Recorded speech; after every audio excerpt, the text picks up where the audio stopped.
A day in my life as an expat here in Dubai. For today's mini vlog, isasama ko kayo sa aking workplace. Lumabas talaga ako nito na walang payong para sa mini vlog na to. Sobrang init. Buti na lang talaga malalamig yung mga metro station dito.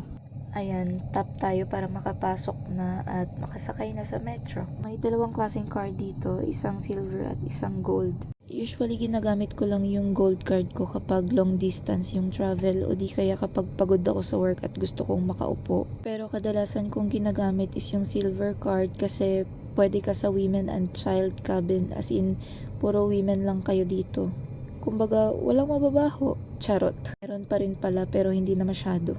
Anyways, ito pala yung pinaka-favorite spot ko dito sa metro. Wala lang, sarap lang magmuni-muni. So, nakababa na tayo ng metro, palabas na at papunta na sa clinic.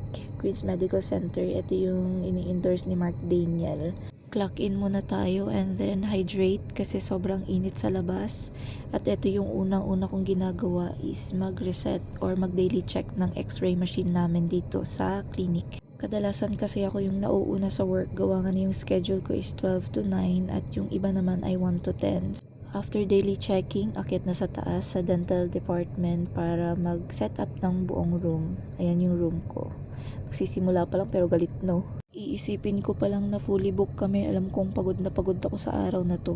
Kung nagtataka kayo, wala po ako sa hospital setting. Ito po ay isang aesthetic and dental clinic. Anyways, after setting up, ito ako tinitingnan ko kung sino yung mga confirmed patients. Para din alam ko kung ano yung mga procedures na gagawin namin sa araw na to. Since orthodontist specialist yung doktor na ina-assist ko, mostly na ginagawa namin ay mag-adjust ng braces, magkabit ng braces, magtanggal ng braces, mini screw implants, and yung clear aligners. Nakakapagod itong trabaho na to kung alam nyo lang, grabe.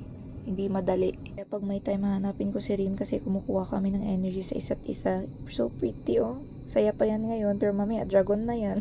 Hello Asmita. Hello doctor. Wow, super fast. Ayan, pasalubong yan ng doktor ni Rim kasi nagbakasyon galing sa London and shinare namin sa ibang mga nurses yan. Oh. Pag nagtipon-tipon talaga kaming lahat, sobrang ingay namin. Kumuha lang ako ng isang cookies at tumikim lang. Bumalik agad ako dun sa room kasi may waiting patient kami at wala pa yung doktor ko kaya ayan, chill muna.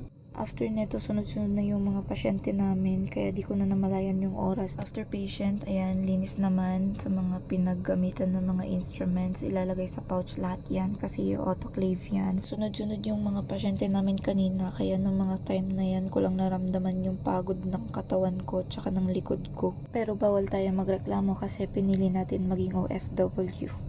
So yeah, that wraps up my day. Salamat!